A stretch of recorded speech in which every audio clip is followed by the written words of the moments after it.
My parents admitted they drained my college fund to pay for my brother's startup. So I walked out. Years later, my brother's business collapsed. My parents lost their savings and they all came to me for money. I 21 male. The night I turned 17, it was a tense, silent dinner where my parents kept exchanging glances like they were deciding who had to deliver bad news.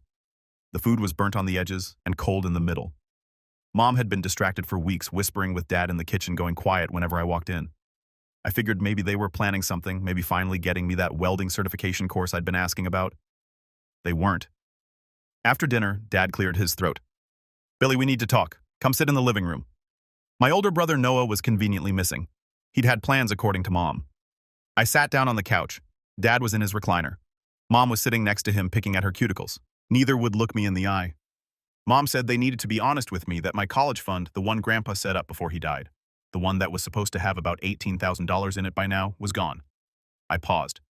Gone where Dad leaned forward. Noah had this opportunity, a tech startup with his college roommate. They needed seed money. And your brother? He's got vision, Billy. We knew he'd pay it back once the app took off. My grandfather, the only person in my family who actually cared about me, had put that money aside specifically for my future, and they'd handed it to Noah. What does the app do? It's called ParkSpot, like Uber, but for parking spaces. People rent out their driveways to strangers. That already exists. There's like 5 apps that do that. He looked annoyed. You don't understand the market. Noah has projections. Then Mom dropped the bomb. She looked at me with something between pity and relief. Honey, we didn't think you'd actually go to college anyway. You've always been more, hands-on, not book smart like your brother. Noah has more potential. We had to make a choice. And there it was. 17 years of suspicion confirmed in one sentence. Noah was always the favorite. Debate team trophies, business school acceptance. He totaled 2 cars before 21 and never faced consequences for either. Borrowed money from everyone and never paid it back, but always had the newest iPhone. Me, I was the backup kid, the one who spent weekends helping Grandpa restore his Camaro while Noah was at leadership camps, the one who got a cracked laptop for Christmas while Noah got a new MacBook. I didn't yell, didn't cry. I just nodded and asked one question. When did the app launch? Dad's face twitched. Noah's still working out some kinks. I nodded again. Cool. Thanks for letting me know. Then I walked to my room, shut the door, and sat in the dark for a long time. I didn't sleep that night, but I wasn't moping. I was planning.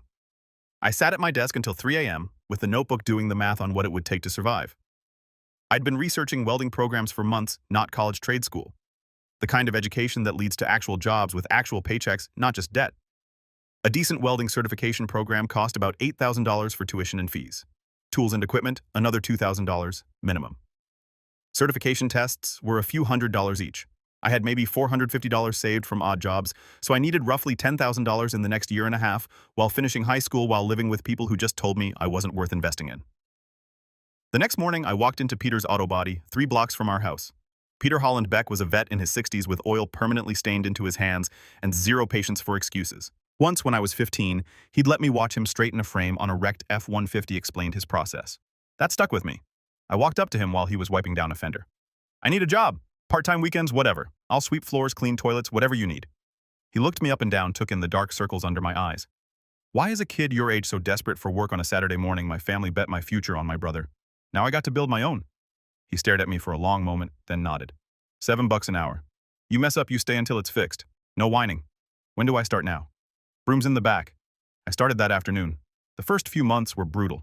25 hours a week at the shop on top of school. Home at 9 p.m. smelling like grease. Homework until my eyes burned. 4 hours of sleep. Repeat. I learned to eat standing up to study during lunch. My grades slipped from B's to C's because I was too tired to play the homework game. Do the worksheet. Show your work. Write the reflection essay. My parents noticed. Mom made comments at dinner the few times I ate with them. Said I looked tired. Said maybe I should focus on school instead of playing mechanic. Dad would grunt in agreement, then go back to talking about Noah's app and how close they were to launch. I stopped eating with them, started buying my own groceries, bread, peanut butter, tuna, kept it in my room. One night, about 3 months in, I almost quit. I was so tired I'd started seeing double at work. Peter found me sitting on a milk crate behind the shop just staring at the wall. He handed me a cup of coffee and sat down next to me. We sat there for maybe 10 minutes. Then he said, the first year I opened this shop, I slept in the back for 6 months. Couldn't afford rent and a lease at the same time. I ate canned beans so often I couldn't look at them for a decade after.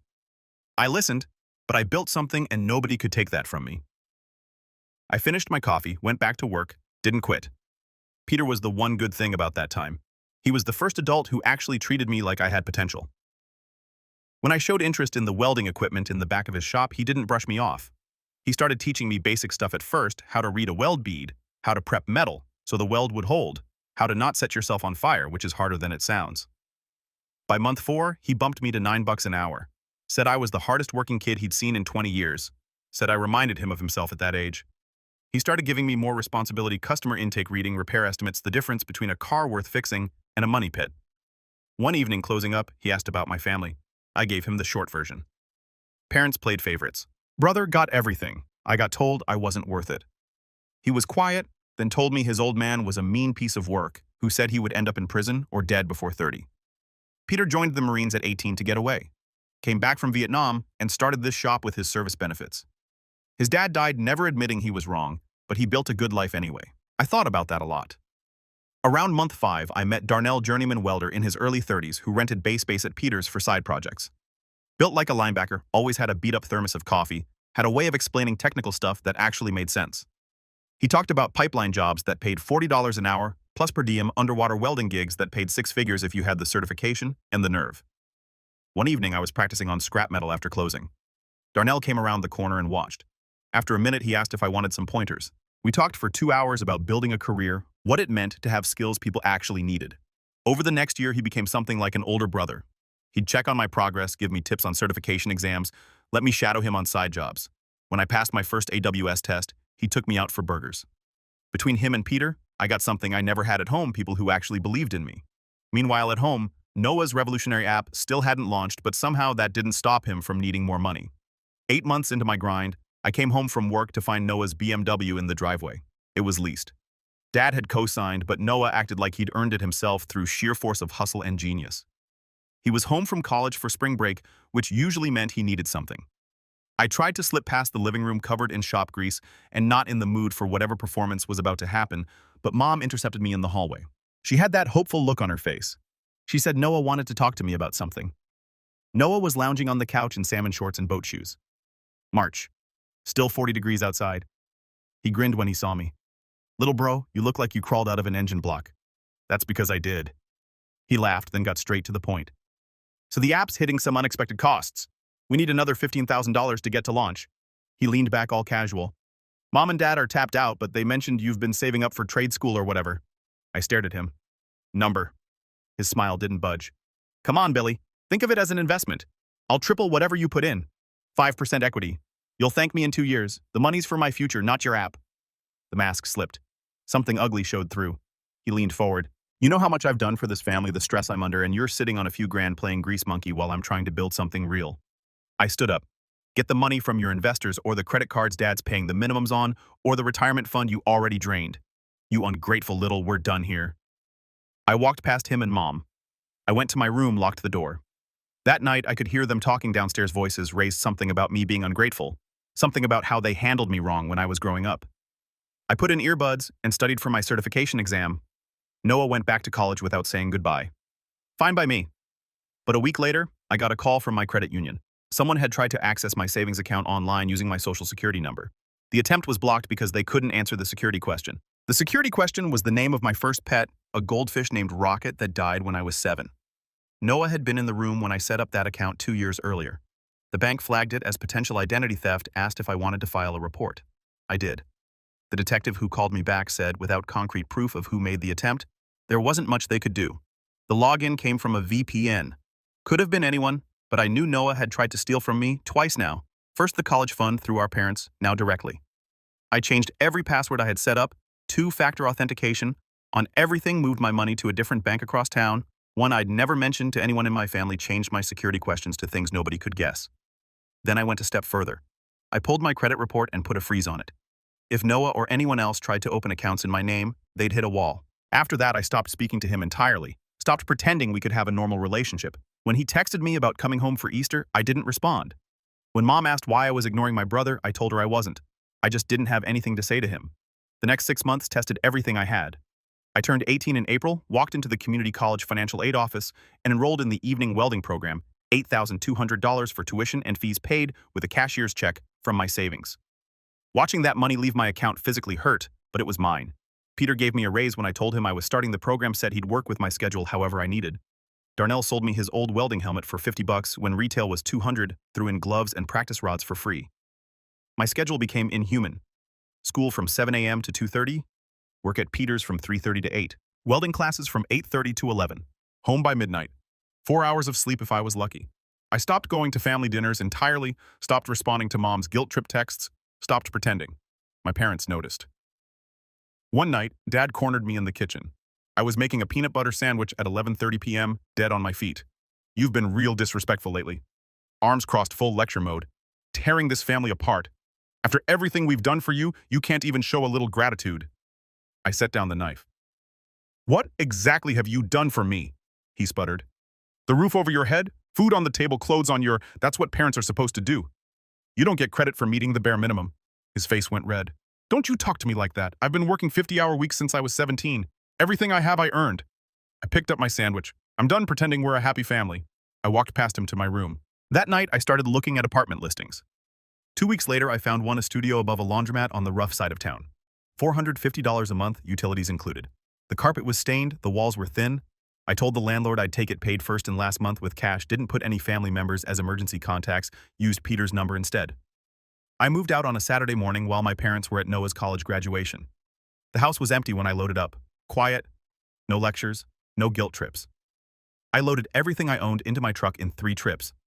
Mattress, clothes, Grandpa's tools, a microwave, a lamp. That was it.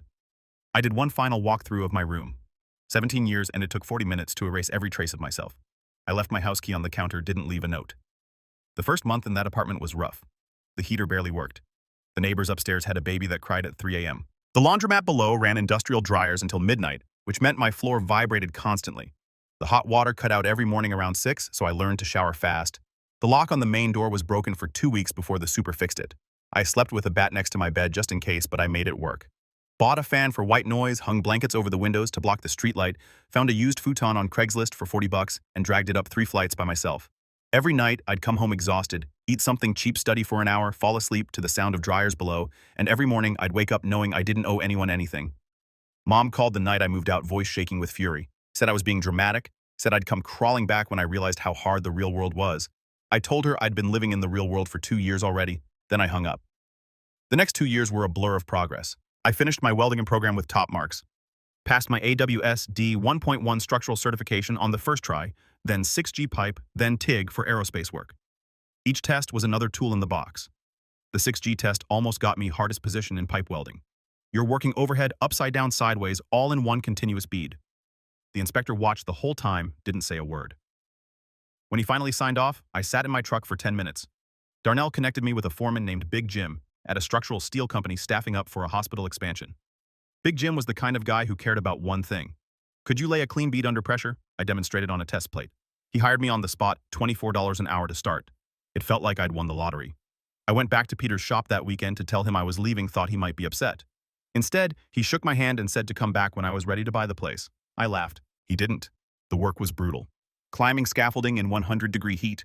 Working in cold when your fingers are so numb you can barely grip the torch. 12-hour shifts that leave your muscles screaming. But I was good at it. I kept my head down, showed up early, left late. When other guys called in sick on Mondays, I was there. When they cut corners, I did it right. The crew noticed, started inviting me to grab food after shifts, asked my opinion on joint prep. One of the older guys, Cortez, told me I had good hands. By year 2, I was making $33 an hour plus overtime. I moved out of the studio and into a 1-bedroom with actual furniture, bought a newer truck with cash, started putting money into a Roth IRA, because Darnell said that's what smart people do. Big Jim pulled me aside one day and said he was putting my name in for lead welder on the next project. I even started seeing someone. Maya was the nurse who treated me at urgent care after I burned my forearm on a hot pipe. Stupid mistake. I was rushing, got careless. She looked at the burn, then looked at me. This hurt as bad as it looks. I've had worse. She laughed. That's either really tough or really stupid. Probably both. She cleaned the wound, wrapped it up, and gave me instructions I probably wouldn't follow. Then right as I was leaving, she said, "You want to grab coffee sometime?" Our first date was at a 24-hour diner near the hospital. We talked for 3 hours, her family drama, her goals, her annoying neighbor who played drums at midnight. I told her about Peter and Darnell in the shop. By the third date, she'd figured out I was dancing around something big. Family stuff I told her complicated. She just nodded. Everyone's got baggage. Maya was a grinder like me, worked through nursing school while supporting her younger sister, had her own stories about promises that got broken. She didn't care that my relatives were a disaster. She cared that I showed up when I said I would. She met Darnell and Peter before she ever met my parents. Peter said she had good energy. Darnell said she was a keeper. For the first time in my life, things were actually good. That's exactly when my family's situation started to fall apart. ParkSpot Noah's revolutionary parking app officially imploded. The beta launch was a disaster. The app crashed constantly. Users complained about the interface. Worse, someone figured out the parking spot rental model had legal issues with city zoning laws Noah never bothered to research. His partner saw the writing on the wall, jumped ship, took the proprietary code with him, citing breach of their operating agreement. The investors demanded their money back, threatened to sue. Noah didn't have it. Neither did Mom and Dad. All told, the app burned through $65,000, most of it from my parents. My college fund was just the start. Dad had co-signed on a $25,000 loan. When ParkSpot went under, he was personally liable. The bank didn't care that his golden boy had promised to make it all back. Mom had cashed out $18,000 from her 401k to fund what Noah called necessary pivots. Gone forever. Tax penalty ate another chunk. Noah dropped out of his MBA to focus on the app, so he had a bachelor's degree and no work experience. I found out through my cousin Terry at Thanksgiving. Her branch of the family was normal. She told me Noah moved back home. Mom and Dad were fighting about money constantly. The word bankruptcy had been thrown around. I sat there eating turkey and listening to her talk, and I felt nothing. No satisfaction. Just emptiness, like I'd been carrying a weight I didn't realize I had, and suddenly it was gone. They'd bet everything on their golden boy, and they lost. I didn't reach out, didn't offer help. Why would I? They made their choice. Now they got to live with it. But they weren't done trying to drag me into their mess. The first contact came about 6 months after ParkSpot collapsed. I was at a job site 40 feet up on scaffolding, focused on a tricky overhead weld, when my phone buzzed. Ignored it. After the shift, I looked. Text from an unknown number. We need to talk. Financial setbacks. Family helps family. Mom. I deleted it without responding. A week later, she showed up at my apartment. I came home from a 10-hour shift to find her sitting in the lobby. She looked smaller than I remembered, older, graying hair. She stood up when she saw me already crying. Billy, son, just hear me out. I didn't move, didn't hug her, just waited. She went through the speech, then came the ask. We need $6,000 just to get through the next few months. We'll pay it back. No. She blinked. Billy, we're your parents. You spent years handing my future to Noah. I asked for nothing, expected nothing. I met her eyes. I owe you nothing. That's unfair. We didn't choose to fall on hard times. Whose fault was it then? Because it wasn't mine, and fixing it isn't my problem either. She left crying. 2 days later, Dad called. Different approach, more aggressive. You're being selfish. You're just going to turn your back on us when we need you. That's how you repay us. I actually laughed out loud. Repay you for what? The college fund you stole? The support you never gave? The years you spent telling everyone Noah was the smart one while I was just the screw-up? Silence. Then he hung up. I figured that was the end of it. I was wrong. Noah showed up at my job site 3 weeks later. I don't know how he found out where I worked. Maybe he asked around. Didn't matter. One way or another, he tracked me down. I was on lunch sitting on a stack of I-beams eating a sandwich. I was thinking about taking a long weekend. Then I saw him walking across the lot. Security was supposed to check badges at the gate, but Noah had always been good at talking his way past people. He looked different. Rougher clothes, wrinkled like he'd slept in them, unshaven. I set down my sandwich, stood up slowly. He stopped about 10 feet away. Can we talk? You got 2 minutes? He launched into the pitch. Full salesman mode, but shakier than I'd ever seen him. Look, I've got a new idea. Restaurant concept, fast casual fusion thing. I found the perfect location. I just need $25,000 to lock down the lease. I'll cut you in as a partner. 40% equity, same song, different verse. No, you owe me. He got in my face. You owe this family. We put a roof over your head, food on your plate, and you're just sitting on your money while we're drowning. I stayed calm. You burned through every cent they gave you, including my inheritance. Now you want my money too. That's not happening. You're the reason Dad's drowning in debt. The reason Mom's working at 60. The reason Grandpa's money is sitting in some failed developer's bank account instead of paying for my education. He didn't like that. He shoved me hard right there in the middle of an active construction site, in front of my coworkers, in front of Big Jim, who'd come out of the trailer to see what this shouting was about, in front of a dozen guys who'd watched me bust my back for 2 years and never once seen me start trouble. I stumbled back but caught myself on the beam stack. For about half a second, every instinct in my body screamed at me to put him on the ground. I could have done it. 2 years of physical labor had put muscle on me, and Noah had the build of a wet paper towel. But I didn't swing, didn't shove back. I'd seen enough job site fights to know that throwing a punch in front of witnesses gets you fired, maybe arrested. And I wasn't about to let Noah, who'd already taken so much from me, take my career too. So I just stepped aside and let him stumble past like the clumsy idiot he was. Then I told him that if he came near me again, there would be consequences. He stood there breathing hard, fists clenched, looking like he wanted to take another swing. But now Big Jim was walking toward us, and security was coming from the gatehouse, and Noah had just enough survival instinct left to know he was outnumbered. Security escorted him off the property. I watched him go, that walk of defeat, the guy who'd spent his whole life being told he was special, finally realizing nobody was buying it anymore. Big Jim stood next to me as we watched. "Good head on your shoulders," he said. "Let me know if you need anything." That night I went home and started documenting every interaction, every piece of evidence. I wrote down everything that had happened since the shove. If Noah wanted to play games, I was going to make sure I had receipts. Noah didn't stop. If anything, getting tossed off my job site made him worse. First, it was just showing up places, the gym where I worked out. He'd be in the parking lot when I came out, just sitting in his car watching. Didn't approach. I started leaving through the gym's back entrance, told the front desk staff to let me know if anyone matching his description came in asking for me. Then Maya's apartment building. She came home one night and found him standing across the street. He walked away when she pulled out her phone to call me, but she was shaken bad. Then the diner where Darnell and I grabbed breakfast on Saturdays, Noah sitting at a booth in the corner, same dead-eyed stare, same silence. He was sending a message letting me know he could be anywhere. Maya wanted to call the cops immediately, but I knew how that would go.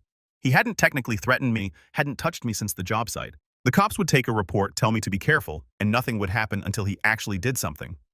So I started building a case. Every sighting got logged, date, time, location, what he was wearing, what he was doing, how long he stayed. I even took photos when I could. Darnell took it seriously. He came over on his day off to help install the cameras, brought his own drill, and a six-pack of Coke. Took us 3 hours to get everything set up right.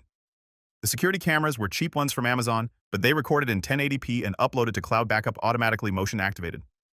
We put one in the hallway outside my door, angled to catch anyone approaching, one in the stairwell, one in the parking lot aimed at my truck. If he came near my place, I'd have footage. Maya handled it better than I expected, started varying her routes home, texting me when she left work so I knew when to expect her. She kept pepper spray in her purse and a taser in her car. One night, she looked at me and said, "When this is over, we're taking a vacation somewhere with a beach, no phones." I told her it was a deal. We talked about her staying with me more, but my apartment was on the 3rd floor of a building with no elevator and no security. Her place had a doorman, made more sense for me to crash there when things felt tense. But I wasn't going to let Noah drive me out of my own home. It felt like living under siege. 3 weeks of that. 3 weeks of jumping at shadows and waiting for the other shoe to drop. Then came the break-in. I came home one Tuesday night after a long shift. It was almost 8 p.m. Something felt wrong before I even reached my door. It was cracked open just an inch, but I always locked it. I stood there for a solid minute listening. Nothing. No movement inside, no sounds. I pushed the door open slowly with my boot. The apartment had been ransacked. Drawers pulled out and dumped. Closet torn apart.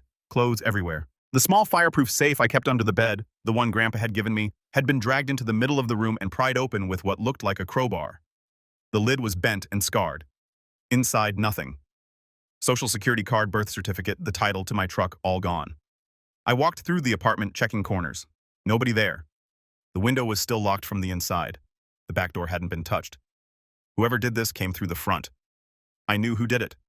Noah had visited this apartment once before, about 6 months after I moved in, back when I was still stupid enough to think we could be civil. He'd stopped by uninvited, said he wanted to check on me. He'd wandered around for 20 minutes, made comments about the neighborhood, and watched me shove the safe under my bed when I moved it to grab something from the closet. He'd made a joke about my treasure chest. He knew my work schedule, knew I wouldn't be home until after dark on weeknights. The lock wasn't broken. Someone had picked it or used a bump key. The hallway camera caught him. The footage showed someone his height and build entering the building at 6:47 p.m., same Nikes he'd been wearing at the job site. He left 40 minutes later with a backpack that wasn't on his shoulder when he went in. I saved the footage to 3 different cloud accounts before I did anything else. Then I called the cops. Maya came over within an hour. She just walked through the apartment looking at the mess. Then she started cleaning up. We worked in silence for an hour. The officer who showed up took notes, walked through the apartment, asked if anything else was missing. I checked. The laptop was still there. The cash I kept in a drawer was untouched. Noah hadn't wanted money. He'd wanted documents. I showed the officer the harassment log, the camera footage, the pattern of stalking that led up to this. He nodded. Said this looked like it might qualify for a restraining order. Said, I should document the break-in and call the detective unit in the morning. I did. I filled out paperwork for 2 hours, attached my evidence, and waited for a hearing date. The clerk who helped me told me to keep copies of everything and document every contact. They brought Noah in for questioning. He denied everything. Said he was just checking on me because the family was worried. Said someone else must have broken in. Then they searched his room at our parents' house and found my birth certificate in his desk drawer. His explanation, I must have given it to him at some point. Nobody bought it. The evidence was enough for a temporary restraining order. The permanent one came through 2 weeks later. 200 feet from me, my home, my workplace, Maya's apartment. No contact by phone, text, email, third party, or any other means. No showing up at locations I was known to frequent. The judge made it clear any violation would result in arrest. Noah violated it within 10 days. He showed up at my job site on a Wednesday afternoon. I was up on scaffolding when I heard the shouting. By the time I climbed down, he was standing in the middle of the lot screaming at the security guard. I got a right to talk to my own brother. I walked toward him, kept my distance. Half the crew had stopped working to watch. Big Jim was on his radio. Noah saw me, started pointing. "You did this? You ruined everything. You need to leave, or what, you'll call the cops again." He laughed bitterly. "You always thought you were better than me, even when you were sweeping floors." "I never thought that. Bull. You wanted us to fail, wanted to watch us burn." Security stopped him before he got within 20 feet. He tried to push past them. They held him back. The cops arrived in less than 10 minutes. They put him in cuffs while he was still screaming. I gave a statement, showed them the restraining order paperwork on my phone, explained the pattern. The officer nodded, said Noah would be charged with violation of a protective order. First offense was a misdemeanor, but with his history and the circumstances, the district attorney might push for something more. I didn't watch them put him in the car, just went back to work. The fallout came fast. Violation of a protective order class, a misdemeanor up to a year in county, though he'd probably get less with a clean record. Combined with his mountain of debt, his unemployment, and the civil suit one of ParkSpot's investors had filed against Dad, the family's financial situation went from bad to catastrophic. Noah got 6 months probation and mandatory counseling, had to surrender his license until he completed an evaluation, moved back into our parents' basement. After his arrest, I got a flood of messages. Mom, Dad, even an aunt I hadn't talked to in years. All of them telling me I'd gone too far, that I needed to drop the charges and let this go. I blocked all of them, extended the restraining order to cover Mom and Dad too, since they'd been acting as messengers for Noah. The judge approved it without hesitation, said third-party contact through family members was a common workaround that courts didn't tolerate. Now all 3 of them were legally required to stay 200 feet away from me, and I got promoted to lead welder on a high-rise project. Darnell and I started planning a business together. Maya and I signed a lease on a 2-bedroom in a safe neighborhood. A few months later, a letter showed up forwarded from my old address, handwritten, no return address. Mom saying she was sorry that they'd made mistakes, that she hoped I could forgive them someday. I read it once, then shredded it. She wasn't sorry for what they did. She was sorry it didn't work out. Last month, Peter called me into his office after closing. Said his knees can't take the shop floor anymore. His wife's been after him for years to slow down. "I'm selling the business," he said. Then he looked at me. "I want you to buy it." I sat there for a second. "Peter, I can't afford. I'm not asking for market value. I'm asking for what's fair." He leaned back in his chair. "You earned it, kid. I'd rather sell to someone who will run the place right than some investor who will gut it for parts." I didn't know what to say. He smiled. "You walked in here at 17 with nothing but grit and a willingness to sweep floors. Look at you now. I wouldn't be here without you." "Yeah, you would. Might have taken longer, but you'd have found a way." He stood up and held out his hand. "So, what do you say?" I shook it. "Yes." We spent 3 weeks going over everything. Darnell looked at the numbers with me. Maya helped with the legal paperwork. Peter walked me through 40 years of hard-earned wisdom. The paperwork closes next Friday. Darnell is coming on as a partner. We're keeping Peter's name on the business, Hollenbeck Structural Works. The man gave me a shot when nobody else would. Yesterday, I picked up the new sign from the printer, navy blue background, white lettering. My name goes underneath as owner-operator. I'm hanging it this weekend. Maya's bringing coffee. Darnell's bringing donuts. Peter said he might stop by. My parents don't know about any of it. They're blocked on everything. Restraining order is still active. Last I heard, Noah's still in their basement, still on probation, still chasing his next big thing. They bet everything on him, left me with nothing. Now I've got the keys to my own shop in my pocket. Funny how that works out.